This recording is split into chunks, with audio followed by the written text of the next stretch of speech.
Assalamu alaikum dear students, hope you all are doing good. This is your science class and we are reading lesson number 11, The Earth and its Neighbors. Today our topic is on page number 103 and it's about movements of the earth. तो आप सब बच्चे अपनी science books खोलो, हम आज अपना topic शुरू करते हैं. Movements of the earth. Earth के दो टाइप्स ऑफ मूवमेंट्स है, एक को बोलते हैं रोटेशन, दूसरे को बोलते हैं रेवोल्यूशन. तो आज हमें इन्हीं के बारे में पढ़ना है. अर्थ जो है ये एक टॉप, जिस तरह एक लट्टू स्पिन करता है, घूमता है, इसी तरह जमीन भी स्पिन करती है, मूव करती है फ्रॉम वेस्ट टू ईस्ट अपने ही एक्सिस पर. एक्सिस हम किसको बोलते हैं? एक्सिस एक इमेजिनरी लाइन है जो नॉर्थ पोल से साउथ पोल के थ्रू रन करती है, यानी ये अक लाइन यस नॉर्थ पोल पर साउथ पोल गसान छ. इस मूवमेंट को हम बोलते हैं रोटेशन, यानी अर्थ जो स्पिन करती है फ्रॉम वेस्ट टू ईस्ट, इस मूवमेंट को बोलते हैं रोटेशन. एक रोटेशन जो जमीन की है वो कंप्लीट, एक रोटेशन कितने में होता है? 24 आवर्स में, यानी 24 घंटे में एक रोटेशन कंप्लीट होता है. रोटेशन से क्या होता है? अर्थ की रोटेशन से दिन और रात बनते हैं. जमीन का वो हिस्सा जो सनलाइट, सूरज की रोशनी रिसीव करता है, वहां उस वक्त दिन होता है, और दूसरा हिस्सा जो जमीन का होता है उस वक्त वहां पे रात होती है. यहाँ पे आपकी बुक पे डायग्राम है जिसमें दिखाई गया है दूसरा मूवमेंट ऑफ द अर्थ, जिसको बोलते हैं रेवोल्यूशन. अराउंड जो सूरज के गिर्द वो करती है, और उससे क्या बनते हैं? सीजन्स बनते हैं. रोटेशन से दिन और रात बनते हैं, और रेवोल्यूशन से क्या बनते हैं? सीजन्स बनते हैं. एक्सिस जो अर्थ की एक्सिस है वो थोड़ी सी टिल्ट है, यानी थोड़ी सी स्लाइटली टेढ़ी है.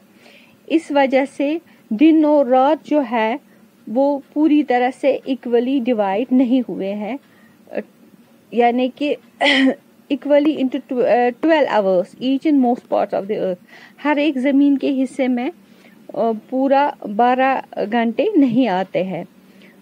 ये एक्सेप्शन जो है ये है वो जगह जो इक्वेटर के नज़दीक है, यानी जो इक्वेटर के नज़दीक जगह है वहाँ पर दिन और रात जो है वो बराबर नहीं बन पाते हैं.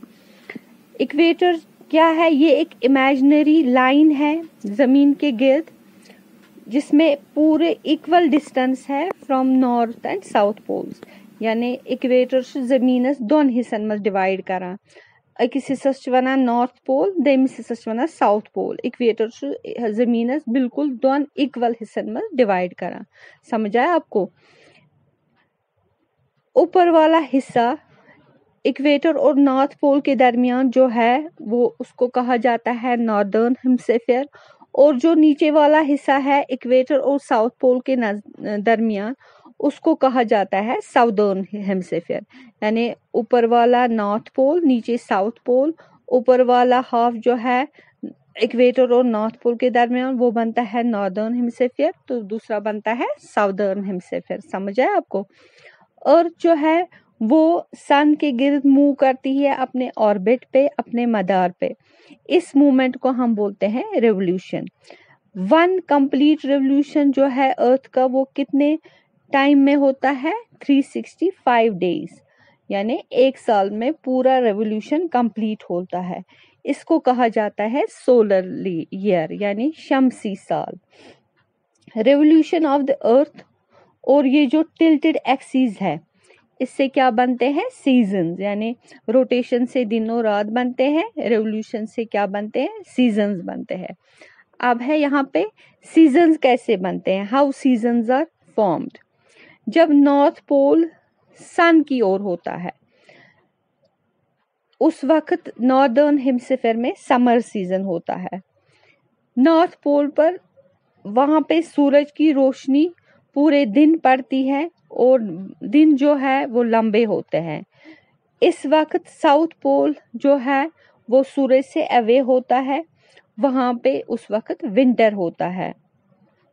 वहां पे ज्यादा डे लाइट उस वक्त साउथ पोल पे नहीं होती है, क्योंकि वहां पे सूरज की रोशनी नहीं पड़ती है. समझ आया आपको? इसी तरह से जब नॉर्थ पोल सूरज से टर्न अवे होता है, सूरज से दूर होता है, उस वक्त वहाँ पे नॉर्दर्न हेमिस्फीयर में विंटर का सीजन होता है। दिन छोटे होते हैं, रातें लंबी होती है नॉर्दर्न हेमिस्फीयर में। उस वक्त साउदर्न हेमिस्फीयर में कौन सा सीजन होगा? हाँ, उस वक्त वहाँ पे समर सीजन होता है। जो इक्वेटर के नज़दीक हिस्सा होता है उसमें सेम अमाउंट ऑफ सनलाइट जो है पूरे साल वहाँ एक जैसी सूरज की रोशनी वहाँ पे पड़ती है और वहाँ साल भर समर सीजन रहता है। दिन और रात जो है वो 12-12 घंटे के बराबर होते हैं। तो ये था बेटा आज आपका टॉपिक। उम्मीद है आपको समझ आया होगा। इसमें जो भी अंडरलाइन वर्ड्स मेंशन हुए हैं उनकी आप स्पेलिंग्स लर्न करोगे। Movements of the earth. The earth spins like a top from west to east on its own axis, an imaginary line through its center. This movement is called rotation. One rotation of the earth takes 24 hours. Rotation causes day and night on the earth. The part of the earth that receives sunlight has day, while the other part has night. The axis of the earth is slightly tilted. Due to this, days and nights are not divided equally into 12 hours, each in most parts of the earth. The only exception is the places near the equator.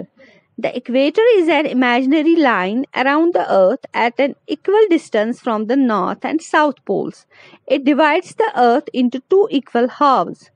The upper half between the equator and the north pole is the northern hemisphere, and lower half between the equator and the south pole is the southern hemisphere. The earth moves round the sun on its orbit. This movement is called revolution. It completes one revolution in 365 1/4 days. It's called a solar year.